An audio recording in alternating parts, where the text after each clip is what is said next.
आज आपण बनवतोय चिकन खिमा। हा व्यवस्थित धुवून घेऊन ह्याला बॉईल करायला ठेवलाय। आता आपण त्याच्यात थोडंसं मीठ घालूया,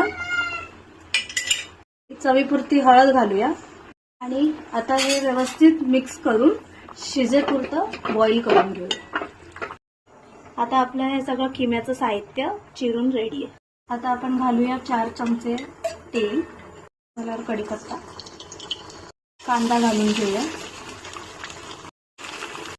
आता कांदा व्यवस्थित तेलात परतून घेऊया, थोडा लालसर करून।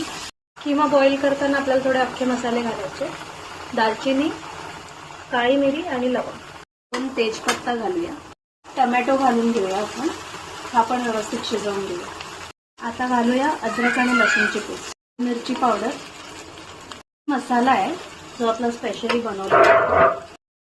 आता घालून घेऊया कसुरी मेथी आणि धने पावडर। आता आपला हा मसाला व्यवस्थित शिजलेला आहे।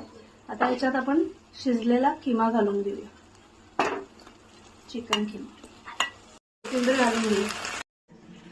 आपली चिकन किम्याची डिश रेडी आहे। याला पाव बरोबर सर्व करा।